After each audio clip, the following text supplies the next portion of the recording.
एक पहाड़ों में रहने वाला हंटर ज़रा अकेला पड़ जाता है और उसी वजह से उसने अपने लिए वाइफ बाय कर ली। वो बहुत ही एक्सट्रीम हालातों में रहता था, तो क्या यहाँ पर वो दोनों सर्वाइव कर पाएंगे? आने वाली मुसीबतें बहुत ही अलग ही थी। हेलो फ्रेंड्स, आज मैं आपको स्किन ऑफ द वुल्फ ये 2017 की एक स्पेनिश ड्रामा मूवी एक्सप्लेन करने वाला हूँ। अगर आपको वीडियो अच्छा लगता है तो प्लीज़ इसे लाइक और कमेंट ज़रूर कर दीजिएगा। और बिना किसी देरी के एक्सप्लेनेशन स्टार्ट करते हैं। मूवी स्टार्ट होती है और हम हमारे मेन कैरेक्टर मार्टिनन को एक बहुत ही रिमोट से माउंटेन्स में देखते हैं। उसका काम ही वही पर था, तो अपनी भूख मिटाने के लिए वो एक डियर की हंट करता है। उसका एक्चुअल काम है वुल्फ की शिकार करना, स्किन निकाल कर उसे सेल कर देना। माउंटेन में बहुत ही ज़्यादा ठंड होती है और वहाँ पर सर्वाइव करना बहुत ही हार्ड है।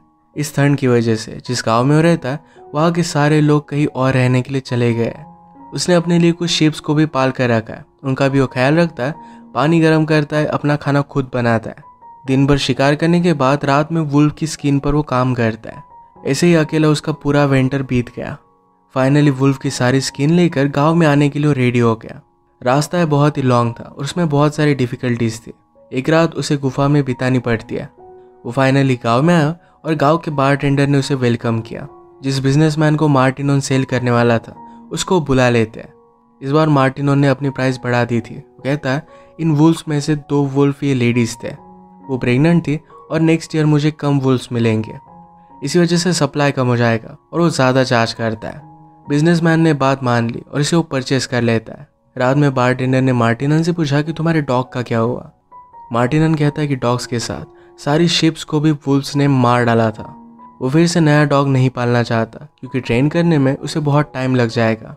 बारटेंडर ने कहा कि तुम अपने अकेलेपन के लिए शादी क्यों नहीं कर लेते। मार्टिनन कहता है कि वहाँ पर लड़की का जीना बहुत ही हार्ड हो जाएगा, वैसे भी औरतों को कंट्रोल करना है बहुत ही हार्ड होता है। बारटेंडर ने कहा कि तुम्हें बच्चा हो सकता है, तुम माउंटेन पर जो भी मेहनत करते हो ये सब अपने बच्चों को दे सकते हो। अगर तुम्हें बेटा ना हो तो तुम्हारे जाने के बाद सब लोग तुम्हारी प्रॉपर्टी को तहस नहस कर देंगे। मार्टिनन ने कहा कि ऐसा कुछ होने से पहले सारी चीज़ों को आग लगा देगा। इसके बाद उसने गांव में वुल्फ्स के लिए ट्रैप्स बनवाए।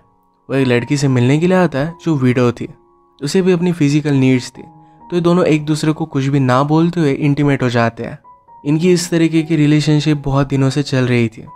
इसके बाद मार्टिनन अपने माउंटेन पर चला गया। वो अपने काम कंटिन्यू करता है, पर बारटेंडर की बात पर उसने ज़रा सोच लिया था। वो रेडी होकर फिर से गांव में आ गया। जिस लड़की के साथ वो इंटीमेट हुआ था उसका नाम है पास्क्यूला, उसके फादर का नाम है मार्शियल। पास्क्यूला के बदले कुछ पैसे और वुल्फ की स्किन उन्हें ऑफर की। मार्शल उसे अपनी बेटी सेल कर देते हैं। वो पास्क्यूला को अपने साथ माउंटेन पर लेकर आता है। उसे उसके काम में हेल्प करने लग गई। उसके साथ इंटीमेट होता है और ये अपने काम कंटिन्यू करते हैं। पास्क्यूला की तबीयत ज़रा खराब हो गई थी। एक दिन उसने मार्टिनन से कहा कि वो प्रेग्नेंट है। मार्टिनन बच्चे के लिए क्रीब बनवाना स्टार्ट कर देता है। पास्क्यूला ने पूछा कि क्या तुम्हें यहाँ से कहीं जाने का मन नहीं करता।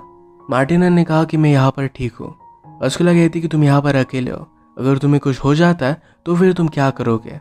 मार्टिनन ने कहा कि आप यहाँ पर सर्वाइव करना सीख जाते हो, तुम्हें भी इन सब की आदत हो जाएगी, और अब मैं अकेला नहीं हूँ तो तुम मेरे साथ हो। एक दिन जब वो वुल्फ की शिकार करने के लिए गया और जब वो वापस आता है तब पास्क्यूला ज़मीन पर नीचे गिरी थी। अपनी प्रेगनेंसी और बीमारी की वजह से वो बहुत ही वीक हो गई थी। मार्टिनन उसका बहुत अच्छे से ख्याल रखता है। स्नो बहुत ही ज़्यादा बढ़ चुका था। पास्क्यूला को बहुत तकलीफ होती है। बेबी को बर्थ देते देते ही बेबी और उसकी दोनों की डेथ हो जाती है। इस बात से मार्टिनन बहुत ज़्यादा डिस्टर्ब हो गया। बेबी के लिए उसने जो क्रीब बनवाई थी इसे वो तोड़ देता है। पास्क्यूला और उसके बेटे के लिए उसने ग्रेव बनवाई। गुस्से में आसपास की सारी ग्रेव्स को तोड़ने लगता है। उसने उसकी बॉडी को बांध दिया और वैसे ही वो पास्क्यूला के फादर के पास उसे लेकर आया। वो मार्शल से कहता है कि तुम्हें पहले से पता था कि वो बीमार है और प्रेग्नेंट है, फिर भी तुमने उसे मेरे साथ भेज दिया। मार्शल ने कहा कि वो एक विडो है और वो प्रेग्नेंट होती तो गांव के लोग हमें बर्बाद कर देते। मार्टिन पूछता है कि अब तुम लोगों से क्या कहोगे कि मैंने उसे मार दिया। मार्शल कहता है कि किसी को कुछ भी पता नहीं चलेगा। मुझे लगा था कि पास्क्यूला को जब बेबी होगा तुम्हें लगेगा तुम्हारे बेबी है, इस वजह से सारी प्रॉब्लम सॉल्व हो जाएगी। मार्टिनन कहता है कि तुम्हारी बेटी को तुमसे ज़्यादा प्यार था। मार्टिनन कहता है कि पास्क्यूला सिर्फ तुम्हारी वजह से मेरे साथ आई थी, तुमने कभी भी उसके बारे में कुछ भी सोचा नहीं। अब वो गुस्सा था और पास्क्यूला के लिए उसने मार्शल को जो भी पैसे दिए थे उसे वापस चाहिए थे। ये पैसे लेने के लिए नेक्स्ट विंटर में आने वाला है। वो वापस माउंटेन में चला गया। पास्क्यूला के सारे कपड़े उसने जला दिया। पूरा विंटर अपना काम वो कंटिन्यू करता है। उसके बाद वो मार्शल के पास वापस आ गया। मार्शल डर कर अंदर घुस गया मार्टिनन अंदर आया तो मार्शल ने अपनी दूसरी बेटी उसे दिखाई। वो कहता है कि अगर तुम इससे शादी करते हो तो ये तुम्हारे साथ आने के लिए रेडी है। मार्टिनन ने उसे चेक किया और देखा कि वो बीमार तो नहीं है।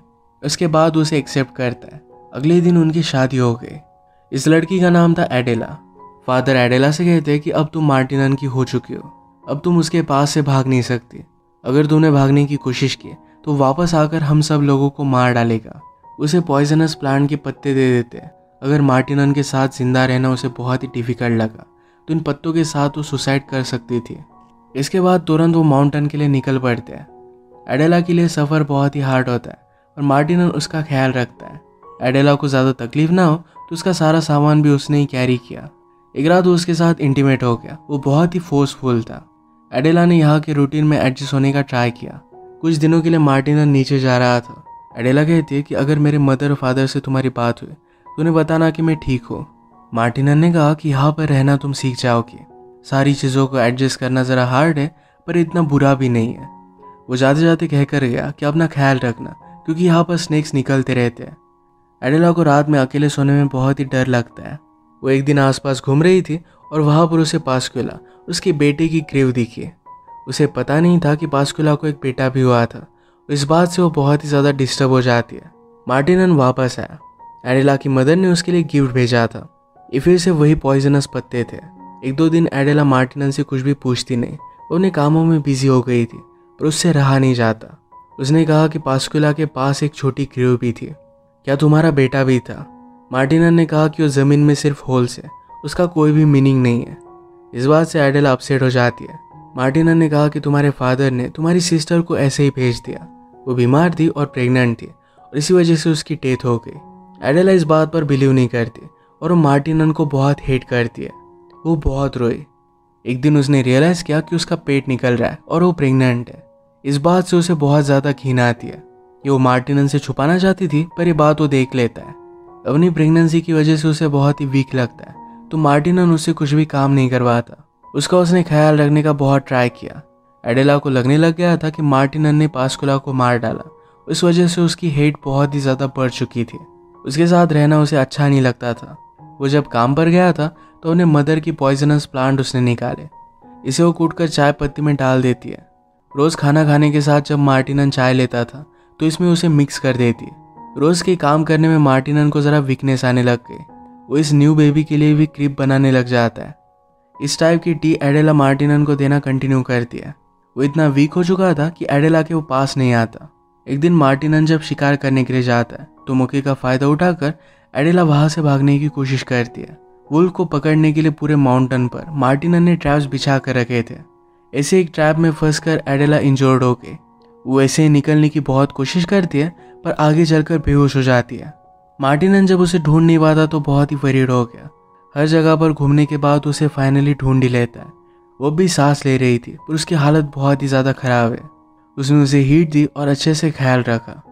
इस इंसिडेंट की वजह से एडेला का मिसकैरेज हो गया। अच्छे से ख्याल रखने के बाद एडेला ज़रा ठीक हो गई। मार्टिनन समझ गया था कि अब वो उसके साथ नहीं रहना चाहती। उसे कहता है कि विंटर अब बढ़ने वाला है, दिन छोटे हो जाएंगे, अगर तुम्हें जाना है तो चली जाओ। एडेला बहुत रोई पर वो फाइनली फ्री थी। अगले दिन मार्टिनन उठा तो अकेला था। एडेला जा चुकी थी। वो अपने लिए टी बनाता है और फिर उसे शक आया कि शायद इस टी में कुछ हो सकता है। उसने सारे टी के पॉट्स को चेक किया, उसमें पॉइजनस प्लांट उसे मिल गया। वो समझ गया कि एडेला ने उसके साथ क्या किया था। उसने अपने होने वाले बेबी के लिए जो क्रीप बनाई थी इसे लेकर वो बैठ जाता है। उसे बहुत बुरा लगता है। उसकी हालत और भी ज़्यादा बिगड़ने लग गई थी। अगर उसकी डेथ हो जाती है तो जिन गोट्स को उसने पाल कर रखा है उनका ख्याल कोई भी रख नहीं पाएगा, उनकी भी डेथ हो जाएगी और इसी वजह से उन्हें वो फ्री कर देता है। फाइनली सब चीज़ों के लिए उसे रोना आता है। उसे विंटर में उसकी डेथ हो गई। मार्टिनन ने अपनी पूरी लाइफ एक जंगली आदमी की तरह ही बिताई थी। अपना प्यार जताना उसे आता नहीं था। वो बातें सही तरीके से एक्सप्लेन नहीं कर पाया और अपना प्यार एडेला को जता नहीं पाया। एडेला को भी ज़बरदस्ती से उसके फादर ने सेल कर दिया था। वो पास्कुला और उसकी बेबी की डेथ के लिए मार्टिनन को ही जिम्मेदार मानती थी और इसी वजह से उसने उसे मार दिया। इसे एक डार्क एंडिंग के साथ मूवी एंड हो जाती है। अगर आपको एक्सप्लेनेशन अच्छा लगा तो प्लीज़ इसे लाइक और कमेंट ज़रूर कर दीजिएगा। बहुत सारी मूवीज़ लेकर आते रहते हो तो प्लीज़ इस चैनल को सब्सक्राइब कर दीजिए और बेल नोटिफिकेशन आइकन दबाने मत भूलिएगा। हम फिर से मिलेंगे और एक नए मूवी के साथ। तब तक के लिए थैंक यू और आप अपने आप का ख्याल रखिए।